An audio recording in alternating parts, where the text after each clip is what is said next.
Bénédiction. Lorsque par un décret des puissances suprêmes, le poète apparaît en ce monde ennuyé. Sa mère, épouvantée et pleine de blasphème, crispe ses poings vers Dieu, qui la prend en pitié. Ah, que n'ai-je mis bas tout un nœud de vipère, plutôt que de nourrir cette dérision. Maudite soit la nuit aux plaisirs éphémères, où mon ventre a conçu mon expiation. Puisque tu m'as choisie entre toutes les femmes, pour être le dégoût de mon triste mari, et que je ne puis pas rejeter dans les flammes, comme un billet d'amour, ce monstre rabougri, je ferai rejaillir ta haine qui m'accable, sur l'instrument maudit de tes méchancetés, et je torderai si bien cet arbre misérable qu'il ne pourra pousser ses boutons empestés. Elle ravale ainsi l'écume de sa haine, et, ne comprenant pas les desseins éternels, elle-même prépare au fond de la gaie haine les bûchers consacrés au crime maternel.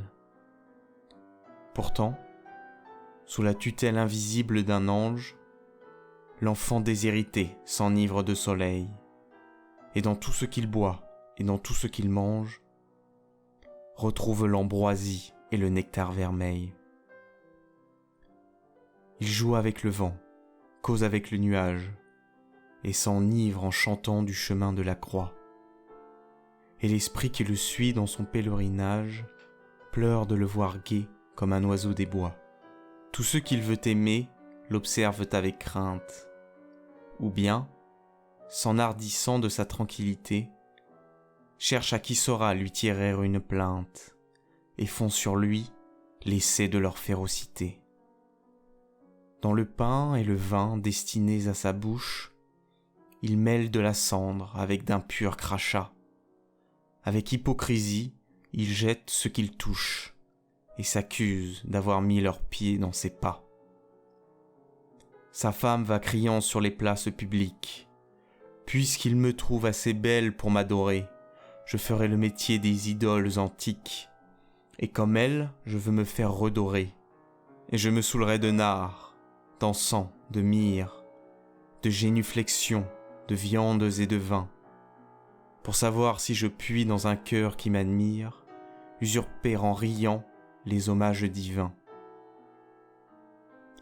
Et, quand je m'ennuierai de ces farces impies, je poserai sur lui ma frêle et forte main, et mes ongles, pareils aux ongles des harpies, sauront jusqu'à son cœur se frayer un chemin. Comme un tout jeune oiseau qui tremble et qui palpite, j'arracherai ce cœur tout rouge de son sein. Et, pour ressasier ma bête favorite, je le lui jetterai par terre avec dédain, vers le ciel, où son œil voit un trône splendide, le poète serein lève ses bras pieux, et les vastes éclairs de son esprit lucide lui dérobent l'aspect des peuples furieux. Soyez béni, mon Dieu, qui donnez la souffrance comme un divin remède à nos impuretés, et comme la meilleure et la plus pure essence qui prépare les forts aux saintes voluptés. Je sais que vous gardez une place au poète dans les rangs bienheureux des saintes légions, et que vous l'invitez à l'éternelle fête des trônes, des vertus, des dominations. Je sais que la douleur et la noblesse unique, où ne mordront jamais la terre et les enfers, et qu'il faut pour tresser ma couronne mystique, imposer tous les temps et tous les univers.